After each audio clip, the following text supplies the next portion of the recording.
예레미야 33장 14절부터 16절까지 말씀 제가 공독합니다. 나 여호와가 말하노라. 보라, 내가 이스라엘 집과 유다 집에 대하여 이런 선한 말을 성취할 날이 이르리라. 그날 그때에 내가 다윗에게 한 의로운 가지가 나게 하리니 그가 이 땅에 공평과 정의를 실행할 것이라.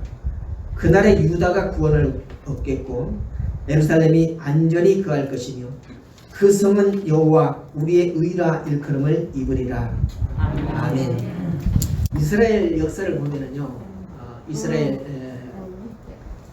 왕조의 마지막 시대를 성경이 우리에게 잘 가르치고 있는데, 우리가 보듯이 다윗 왕 이후에 많은 왕들이 세워졌지만 하나같이 하나님의 마음에 흡족한 그런 그 정치를 했던 왕들이 별로 없습니다.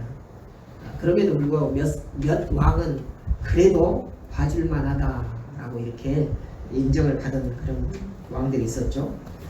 히스기야라고 하는 왕이 있었습니다. 그 하나님의 말씀을 순종하고 말씀대로 살아가려고 애를 썼습니다만 그러나 흡족하지 않았죠. 히스기야 왕이 죽은 다음에 그의 아들 므낫세는 아버지를 닮지 아니하고 북왕국 이스라엘의 왕들을 닮아가지고 하나님 앞에 분노를 사게 되는 그런 왕이었죠. 그 므낫세의 아들 요시야가 있었습니다. 요시야는 자기 아버지를 닮지 않았어요. 그래서 이스라엘이 유다가 종교적으로 너무나도 부패했다라고 하는 그런 깨달음을 얻고 종교 개혁을 일으켰죠. 그래서 부패해가던 이스라엘이 다시금 하나님의 뜻을 따라서 그렇게 하나님을 섬기는 나라로 되었었는데, 그가 그렇게 오랫동안 통치를 했다면은 지금의 역사는 좀 성경에 나와 있는 그런 역사는 좀 더 길지 않았을까라고 이렇게 생각이 되집니다. 그러나 그는 단명했습니다. 당시 상황을 보면은 대제국들이 일어나는 그런 시대였죠.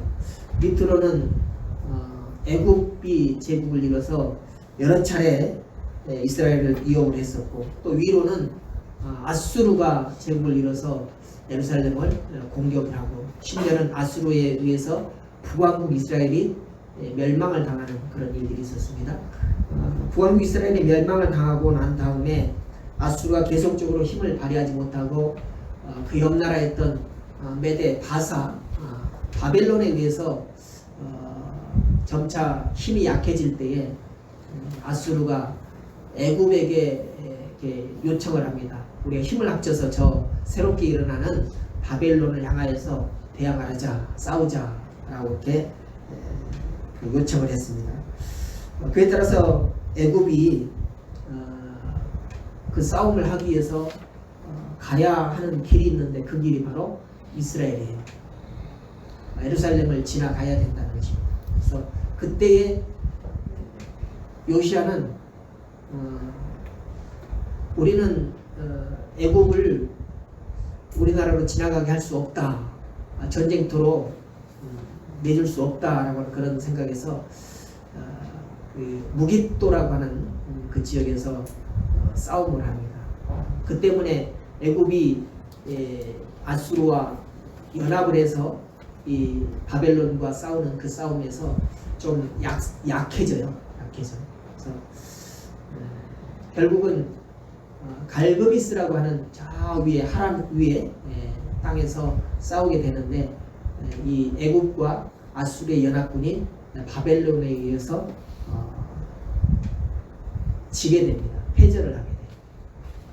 그리고 이후에 아수르가 멸망을 하고 바벨론이 일어나게 되죠. 그런 상황인데, 그 바벨론이 대제국으로 성장하기 전에 에레미야가 예언을 합니다. 하나님께서 주시는 말씀을 이 백성들에게 예언을 해요. 곧 애굽이 이 땅으로 지나가서 바벨론과 싸움을 하게 될 텐데, 애굽과 함께 연합하지 말고 바벨론에 항복을 하라라고 이렇게 예언을 합니다. 바벨론에 항복하라고 하는 말은 상당히 치욕적으로 들리잖아요. 내 나라 주권을 버리고 아무리 새롭게 일어나는 바벨론이라 할지라도 제국이라 할지라도 그 나라에 내 나라의 백성들을 온전히 운명을 다 바친다라고 하는 이것은 치욕적으로 들릴 수 있다는 것이죠. 그래서 요시야 이후의 왕들은 바벨론에게 붙지 아니하고 애굽에게 붙었어요. 아까도 말씀드렸지만은 애굽과 아수르 연합군이 바벨론 군대에게 갈그미스 전투에서 패하게 됐다 그랬어요. 그런데 유다 왕들은 바벨론에 항복하지 않냐고 애굽과 연합을 해서 바벨론에 대항해서 싸웠다는 거죠. 그러면은 애굽이 패했다, 애굽과 아수르가 패했다 하면은 유다는 어땠다는 거예요? 유다도 패했다는 거죠. 그러면은 어떤 결과가 나올까요? 누구에게 대항을 해서 싸웠어요? 바벨론에게. 바벨론은 이기고 애굽과 아수르 연합군은 패배했습니다. 그 연합군 속에 유다도 참가를 했다는 거죠. 그런데 결국은 다 패했다는 거죠. 그럼 그 이후의 결과는 어떻게 될까요?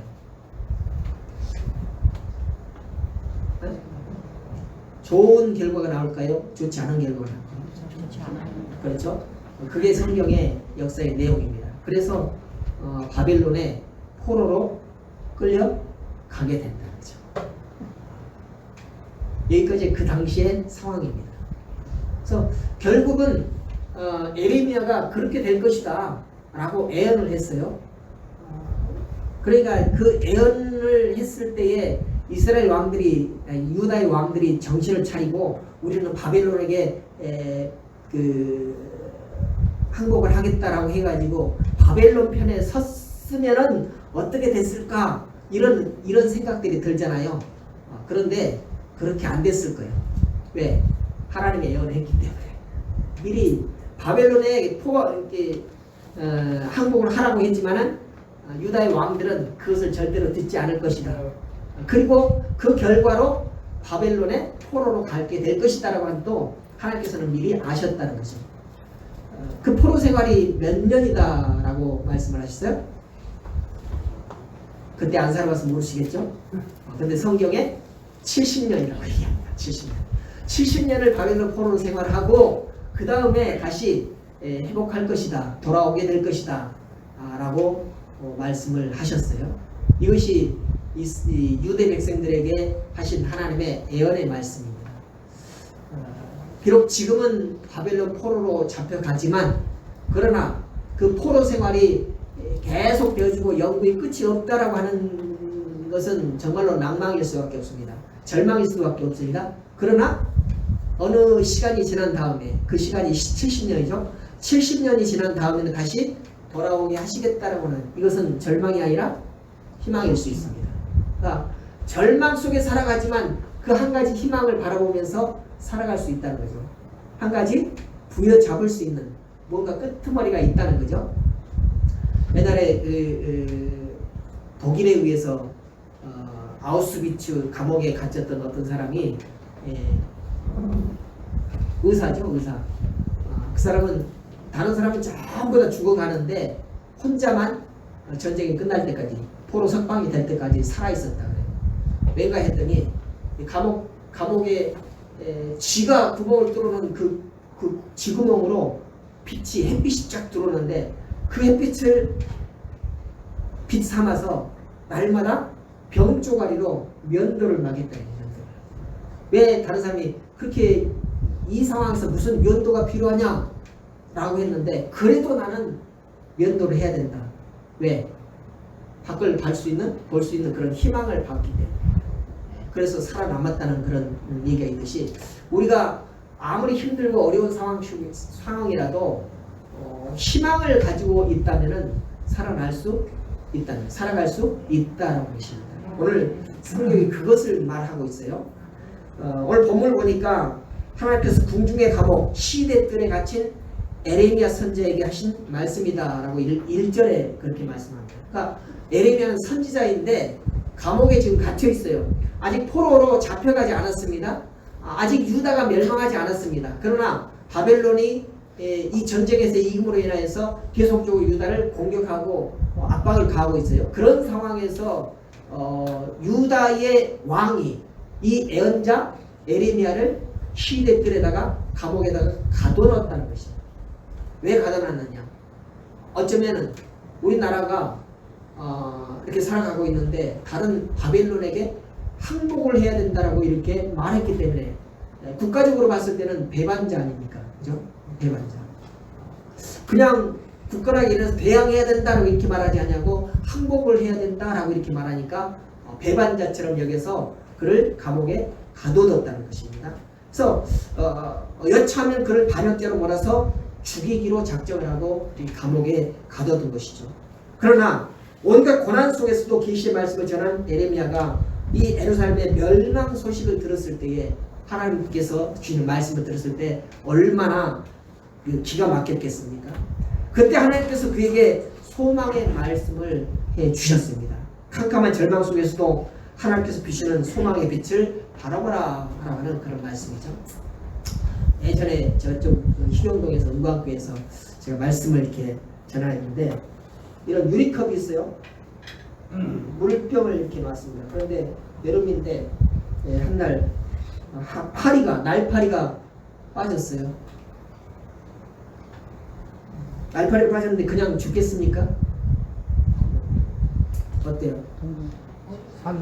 처음에는 옆으로 쫙 직진으로 가더니 막히니까 뒤로 확 돌아가서 갑니다. 또 막혀요. 옆으로 확 갑니다. 좌우로 막 가더니 한참 뒤에는 뱅글뱅글 눈에 보이지 않을 정도로 막 뱅글뱅글 돕니다. 그러다 어떻게 될까요? 뭘 어떻게 돼요? 죽었지. 왜 죽었을까요? 앞만 보고 옆만 봤기 때문에 죽을 수밖에 없어요. 어디를 봤으면 살게요? 위를 바라봤으면 뚫려 있으니까 나갈 수 있었는데 위를 보지 않냐고 자꾸만 옆만 보고 앞만 보고 뒤만 보고 봤기 때문에 결국은 죽을 수밖에 없었다는 것입니다. 오늘 이스라엘 유다도 마찬가지입니다. 그들의 상황이 바로 옆만 보고 뒤만 보고 그렇게 바라보고서는 절망일 수밖에 없다는 거죠. 근데 오늘 하나님께서는 그들에게 말씀을, 예언의 말씀을 주시면서 뭐 하라는 거예요? 위를 보라는 것입니다. 위를 보면은 살 수 있다라고 하는 그런 말씀을 주신 거죠.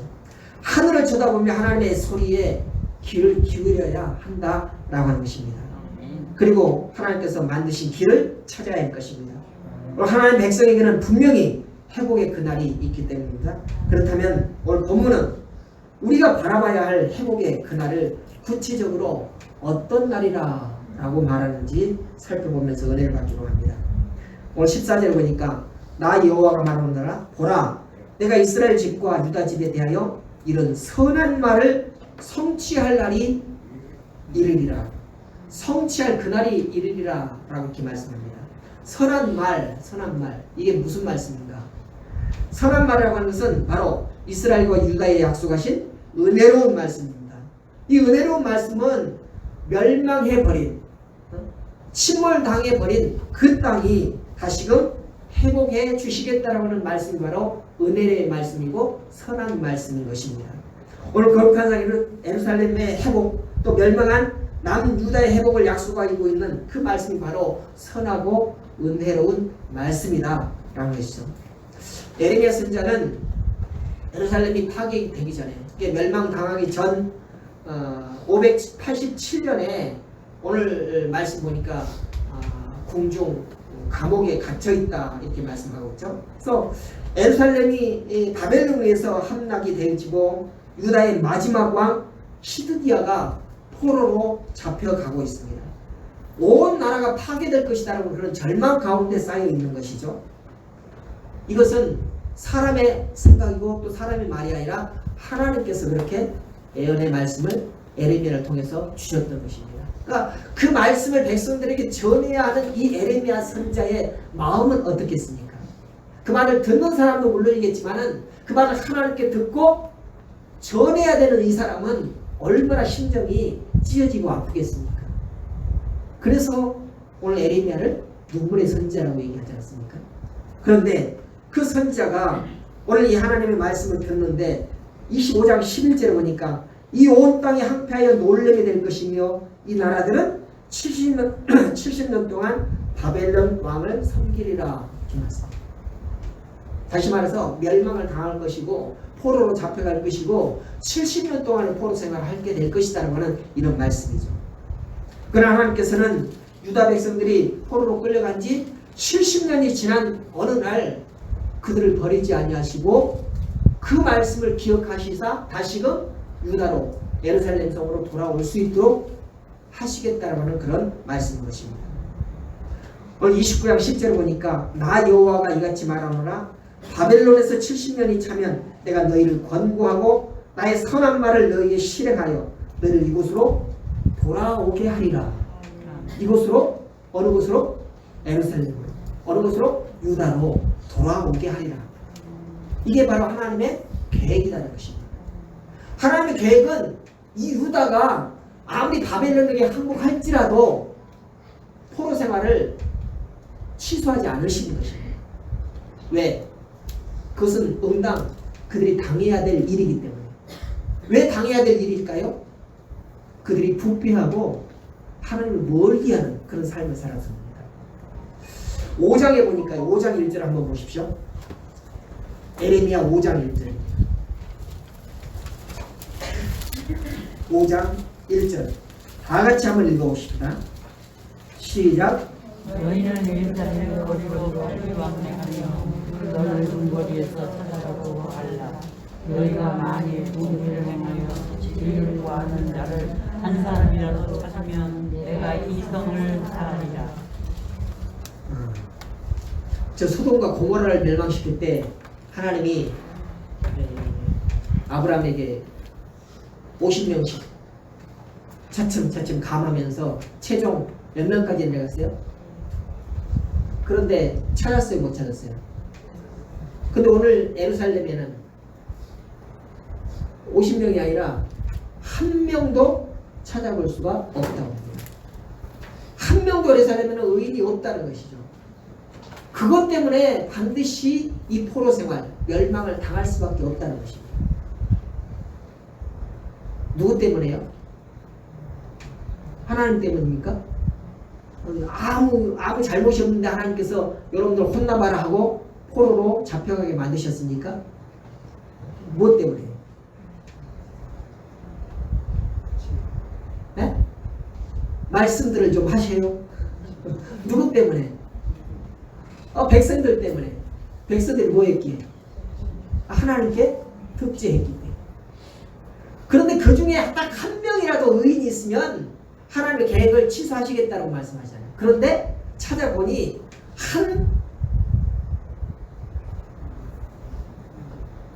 하나님입니다. 한 놈도 그래서 속으로 그랬을 거예요. 한 사람이 아니라 한 놈도 찾아볼 수가 없겠구나.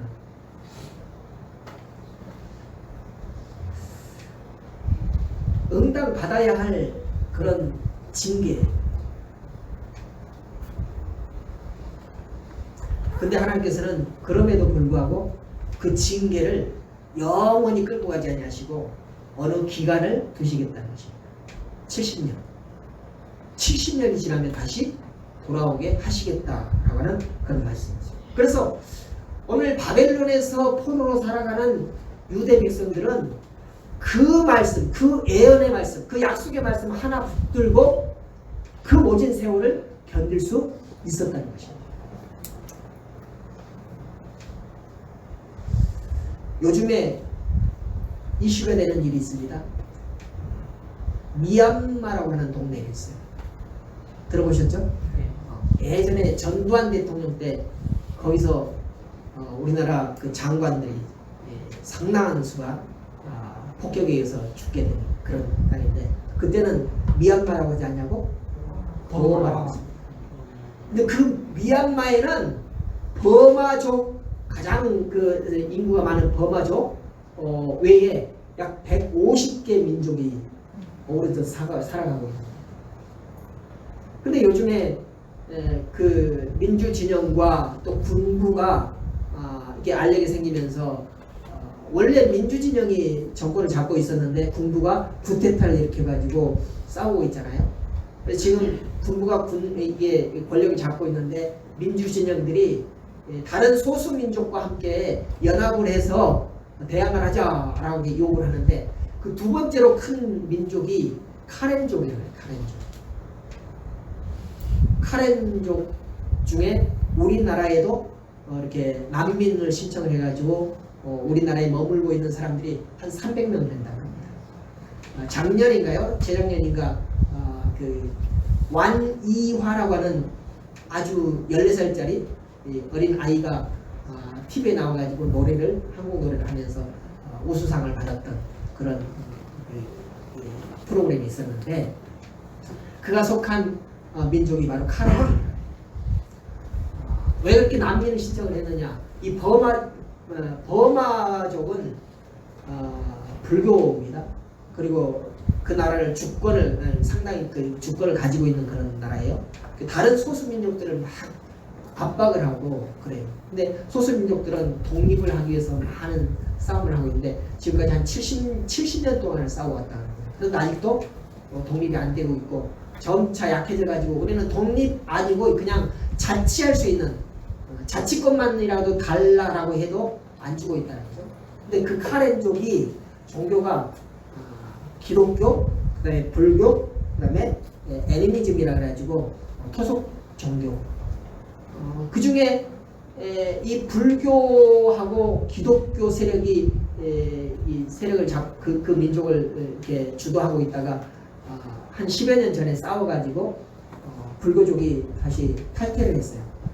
그러니까 상당히 세력이 약해졌습니다. 그럼에도 불구하고 그 카렌족만은 군대를 하나 가지고 있거든요. 지금 버마족이 주도를 하고 있는 그 군부와 대치를 하고 있는 그런 상황입니다. 다른 민족들은 그러지 못해요. 그런데 이 카렌족만은 군대를 조직하면서 스스로 자치를 할 수 있는 그런 세력을 가지고 있는데 이 민족을 위해서 우리가 기도해 줘야 돼요. 지금 그 버마 민주진영이라고 해가지고 우리나라에 막 광주 그 민주화 운동 때문에 그것을 기억하면서 막 도움을 달라고 하잖아요. 근데 그 카렌족이 이 미얀마의 민주진영에게 합세를 해서 연합하지 못하는 것은 왜냐 하니까 한 20년 전에 이 민주진영이 민족 청소, 인종 청소를 한번 했어요. 노히양족이라고 해요. 이 노히양족은 이슬람족인데 한 10만여 명이 그때 죽음을 당했다. 그때 민주진영이 군인들이 그 소탕을 할 때에 아무런 대책을 내놓지 않냐고 아무런 말도 하지 않았다는 거죠. 그냥 묵인을 해버렸다는 거죠. 그래서 지금 민주진영이 좀 도와달라 합세해서 연합해서 싸우자 해도 절대로 가세를 하지 않는다는 것입니다. 그러니까 그 카렌족을 위해서 우리는 정말로 기도 많이 해야 됩니다. 미얀마에 선교를 갈 때 가장 우호적이고 또 이 선교사들을 잘 이렇게 받아들이는 그런 민족이 바로 카렌족입니다. 그래서 다른 민족들보다도 다른 족속들보다도 이 카렌족을 위해서 여러분 기도해 주시기 바랍니다.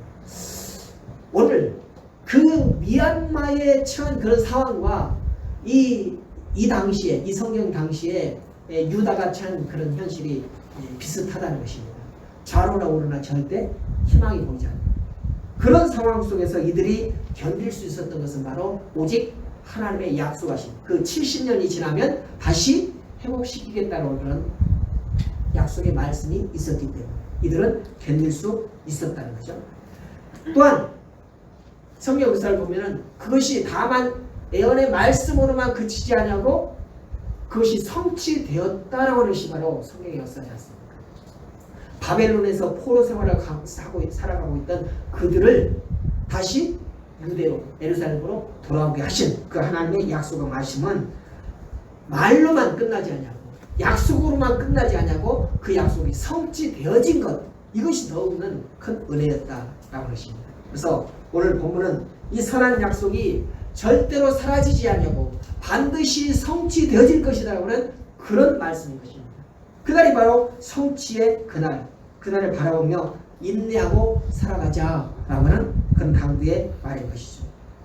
여러분, 이 약속이라고 하는 것이 얼마나 중요한지 몰라요. 창세기에 보면 야곱이라고 하는 사람 있잖아요. 야곱이 자기 형 에서의 장자권을 빼앗아 가지고 그 장자권을 빼앗긴 에서가 그를 죽이려고 하는 그런 시도 때문에 무서워 가지고 자기 애갓집으로 도망가잖아요. 도망가다가 베델이라고 하는 곳에서 돌베개를 하고 자는데 환상 가운데 하나님께서 내가 너를 지키고 내가 너를 도우며 반드시 이 땅으로 돌아오게 하겠다 이라고 말씀을 주십니다. 20여 년간이나 산촌 밑에서 마치 종처럼 그렇게 살아가던 아무 희망 없이 살아가는 그 야곱이 그 기나긴 세월을 견딜 수 있었던 것은 뭐예요? 그 약속의 말씀. 다시 돌아오게 하겠다는 그 하나님의 약속의 말씀을 붙들었기 때문에 견딜 수가 있었다는 것입니다. 부엘세바에서 하란까지는 무려 800km나 되는군요. 그 머나먼 길을 도망갔던 그 야곱에게 다시 돌아올 수 있는 희망을 부여해 주는 것이 뭐예요? 하나님의 그 약속하신 말씀이라는 것입니다. 여러분, 오늘의 삶 속에서 이와 같이 야곱과 같이 또 이스라엘 유다와 같이 이렇게 앞과 뒤에 바라볼 것 절벽과 같이 아무것도 바라볼 수 없는 그런 상황이라 할지라도 하나님께서 우리에게 분명히 약속의 말씀을 주신 것이 있을 것입니다. 우리가 지금까지 기억하지 못하고 떠올리지 못한 그런 말씀이 분명히 우리에게 있었을 것이다. 여러분, 어려운 상황일 때 하나님 그 약속의 말씀을 붙잡으시기 바랍니다. 아멘. 그러면 어떠한 상황 가운데서도 어떠한 어려움 가운데서도 다시금 희망을 볼 수 있고 소망을 가지고 살아갈 수 있게 된다는 것입니다. 하나님께서 주신 선한 말, 언약의 말씀은 마침내 성취되어서 우리 온갖 상처를 치유하고 또 회복시킬 것이기 때문에 우리 그 말씀을 부여잡는 그런 삶을 살아야 할 것입니다. 두 번째로는 세움의 그날입니다. 예루살렘 성전이 불타고 다윗 왕조가 사라지는 그런 비극적인 상황 속에서 에레미야 선지자는 감옥에 갇혀 있습니다. 어디에서도 소망을 발견할 수 없습니다. 절망적입니다. 그가 할 수 있는 일을 찾아봤지만 아무것도 없었습니다. 그런데 속수무책의 상황, 아무것도 보이지 않는 그런 절망적인 속에서 하나님의 또 다른 은혜로운 말씀이 에레미야에게 임하는 것이죠. 오늘 15절의 말씀 보십시오. 같이 읽습니다. 시작. 그날 그때에 내가 다윗에게 한 의로운 가지가 나게 하리니 그가 이 땅의 공평과 정의를 실행할 것이라. 아멘. 오늘 본문에서 언급하는 다윗에서 난 의로운 가지, 이게 무슨 말씀일까요? 다윗은 이스라엘 두 번째 왕입니다. 그리고 이 에레미야가 살아가던 이 시대는 다윗이 죽은 지 400년이나 지난 시대이거든요. 그런데 오늘 바벨론 침공 이후에 다윗 왕조는 시드기야 왕을 끝으로 멸망을 당했습니다. 끝나버렸다는 것입니다. 그런데 어떻게 다윗에게서 의로운 가지가 날 수 있겠는가? 이미 다윗 왕으로부터 새로운 가지가 나서 그가 다시 왕조를 세운다라고 하는 그런 말씀이 아니라는 것입니다. 이것은 다윗 후손 중에서 누군가 남유다의 왕으로 즉위할 것이다라고 그런 말씀이 아니라는 것입니다. 오늘 본문에 보니까 한 공의로운 가지가 나게 하리니 이것은 바로 이사야 선지자가 예언했던 것처럼 이사야 1장 10절에 보니까 이새의 뿌리에서 한 싹이 나서라고 이렇게 말씀합니다. 이새의 뿌리에서. 이게 이새가 다윗의 아버지거든요. 그 다윗의 족보를 통해서 계속 가다 보면 하나님께서 메시아를 내시겠다는 그런 말씀입니다. 이게 바로 다윗의 가지에서 한 공의로운 가지가 나게 하리니라고 하는 이 말씀과 동일한 의미를 가지고 있다는 것입니다. 바로 다윗의 후손으로 날 메시아이신 예수 그리스도의 탄생을 예언하는 그런 말씀이라는 것입니다. 그러므로 오늘 하나님께서 에레미야 선지자에게 말씀하신 그날은 바로 예수 그리스도가 메시아로 오시는 그날을 말하고 있는 것입니다. 이스라엘 백성, 유다 백성들이 바벨론에서 포로 생활이 끝나고 예루살렘으로 돌아왔어요. 다시금 예루살렘을 중건하고 새롭게 삶을 시작합니다. 그럼 뭐가 달라져요? 달라지는 게 없어요. 그럼 희망이 없다는 것입니다. 여전히 제국에 의해서 압제를 당할 수밖에 없어요. 바벨론이 멸망하니까 어떤 제국이 일어났어요? 페르시아가 일어났어요. 페르시아가 멸망하니까 로마가 일어났습니다. 계속적으로 큰 제국에 의해서 압제를 당하는 그런 수모를 겪고 그런 경랑의 세월을 보낼 수밖에 없는 그런 상황이라는 것이죠. 아무것도 달라질 수 없다는 것입니다. 돌아왔지만 희망이 없다는 거죠. 그런데 오늘 예언의 말씀에는 한 공의로운 가지가 나게 하리니 라고 이 말씀을 주심으로 곧 메시아를 보내시겠다는 그런 말씀입니다. 그게 바로 오늘 이스라엘 백성들, 유다 백성들에게 또 다른 소망의 말씀이다. 또 다른 선한 말씀이다 라고 하는 것입니다. 오늘 다윗의 후손 가운데 예수 그리스도가 의로운 왕으로 세움을 받을 것을 오늘 에레미야에게 약속하셨고 이 언약은 성취가 되어진 것입니다. 그래서 모든 것이 끝났다고 할 수밖에 없는 그런 상황 속에서도 하나님께서는 회복의 시간을 계속적으로 이어가신다는 것입니다. 그리고 분명하게 하신 약속의 말씀은 성취되어진다고 하는 말씀인 것입니다. 그래서 에레미야는 그날을 바라보면서 두려움 없이 살아가라고 백성들에게 강조하고 있다는 것입니다. 계속적으로 정치적으로는 군사적으로는 압박을 받고 있지만 그럼에도 불구하고 그날 우리에게 메시아가 오시는 그날이 있기 때문에 그날을 바라보면서 그런 외적인 외압이 있을지라도 두려움 없이 살아가라고 하는 그런 말씀을 전하고 있다는 것입니다.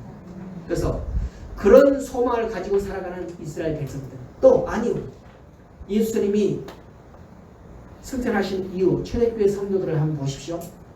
그들은 예수님께서 올라가시면서 내가 다시 오리라고 하신 그 말씀 그 약속의 말씀을 믿었기 때문에 또 그 약속의 말씀을 부여잡고 계속적으로 어려움 속에서 살아갈 수 있었다는 것입니다. 그 당시에 초대교회 상황을 보면은 지금 우리가 이렇게 자유롭게 믿을 수 있는 이 자유함이 없었어요. 예수를 믿는다라고 하는 그것 때문에 고난을 당하고 예수 믿는다는 것 때문에 죽임을 당할 수밖에 없는 그런 상황이었다는 것이죠. 그러나 다시 오시겠다는 그런 약속의 말씀이 있었기 때문에 그것을 부여잡고 살아가는데 그들이 그 약속을 성취함을 약속이 성취됨을 바라보기 위해서 들어갔던 곳이 어디냐? 지하 무덤이에요. 그래서 우리는 그 언어로 하면 카타콤이라고 얘기하죠. 카타콤이 숨어 들어가서 살 수 있는 그런 지역이 아닙니다. 무덤 속으로 들어가는 거예요. 무덤 속으로. 그러면서도 그들이 희망을 바라보고 소망을 가지고 살아갈 수 있었던 것은 바로 예수님께서 내가 다시 오겠다라고 하는 그런 약속의 말씀을 주셨기 때문에 그것을 부여잡고 살아갈 수가 있었다는 것입니다. 그런데 안타까운 것은 이렇게 자유롭게 신앙생활을 할 수 있는 오늘 우리의 삶, 우리의 신앙생활을 한번 돌아보시기 바랍니다. 안타깝게도 교회는 흔들리고 또 성도들도 너무나도 많이 흔들리고 있습니다.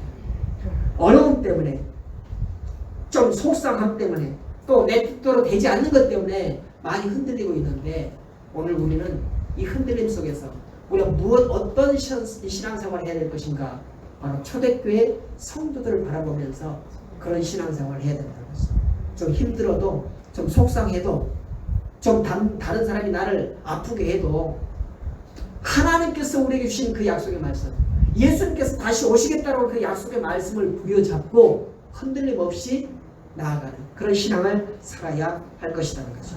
그래서 고린도서 16장 22절에 보면은 마라나타 주 예수여 어서 오시옵소서 라고 하는 그런 말씀이 있어요.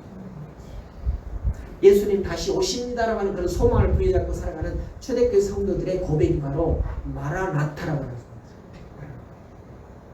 그리고 계시록 22장 20절에 보니까 엘코마이라고 해요. 엘코마이 주 예수여 오시옵소서라고 얘기죠.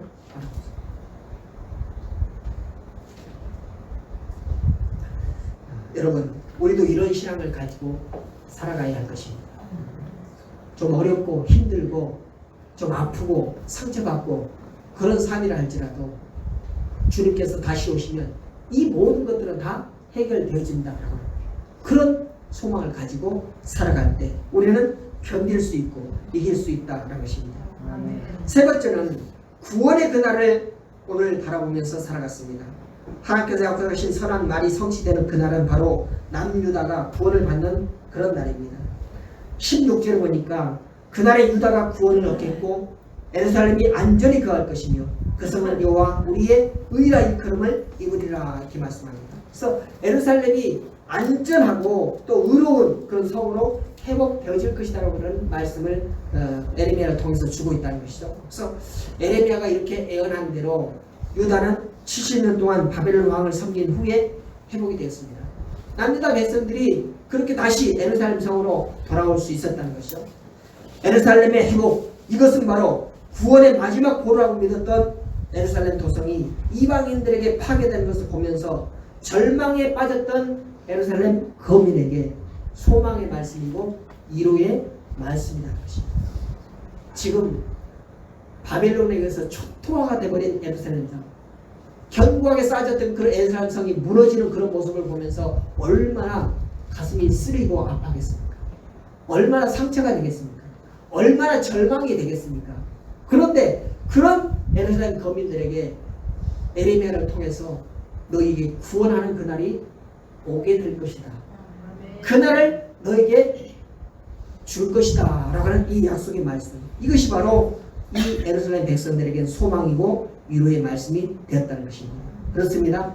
성경을 보면은 유다 백성들은 바벨론에서 포로로 70년을 살아가는 동안 이 구원의 약속을 기억하면서 끝까지 견딜 수 있었습니다. 아무리 바벨론 왕이 그들을 선대하고 그들끼리 뭉쳐서 살아갈 수 있도록 한 지역을 내줬다 할지라도 포로 생활입니다. 얼마나 자유롭겠습니까? 아니요. 그렇지 못합니다. 얼마나 먹을 것이 많겠습니까? 아니요. 그렇지 못하다는 것입니다. 심지어는 죽임을 당할, 몰살을 당할 그런 위험도 있었던 것이잖아요.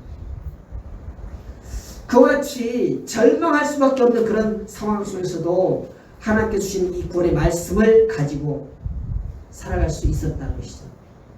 그것이 바로 하나님의 말씀은 회복의 능력이 있다라고 하는 그런 말씀이죠. 그래서 우리 하나님은 구원의 하나님이십니다.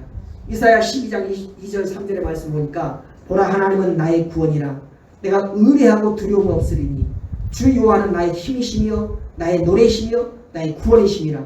그러므로 너희가 기쁨으로 구원의 우물에서 물을 기르리로다. 하나님은 절망에 빠져있는 당신의 백성들에게 말씀을 통해서 소망을 주시고 말씀을 통해서 회복을 주시고 말씀을 통해서 위로를 주시는 것입니다. 이게 바로 하나님의 말씀의 능력이라는 것이죠. 여러분, 여러분이 아프고 힘들고 애롭고 고난에 있을 때 사람으로부터 위로받고 사람으로부터 소망을 간직하려고 찾으려고 하는 그런 시도를 하지 마시기 바랍니다. 아까 말씀드렸던 것처럼 물에 빠졌으면 앞뒤 좌우를 바라보는 것이 아니라 오직 위를 바라보는 하나님을 바라보라는 것입니다. 그러면 우리가 빠져나갈 구멍이 발견이 되어지고 구원받을 수 있는 그런 길이 열리게 된다는 것이죠. 하나님은 절망의 웅덩이 빠진 우리를 구원하신 분이기 때문에 우리는 그 하나님을 찬양할 수밖에 없습니다. 구원받은 우리는 하나님을 찬양하며 살아가야 할 그런 의무가 있습니다. 나의 힘이 되신 하나님께서 내 옆에 계심을 믿고 어떤 상황 속에서도 나를 구원하시는 분은 오직 유일하신 하나님이시다는 그런 믿음을 가지고 살아갈 때 우리는 힘있게 능력 있는 삶을 살아갈 수가 있는 것입니다. 하나님께서 많은 원수와 또 사울의 손에서 자신을 구원하신 그 다윗이 하나님 이렇게 찬양하잖아요. 다 함께 찾아보십시다. 시편 18편입니다. 시편 18편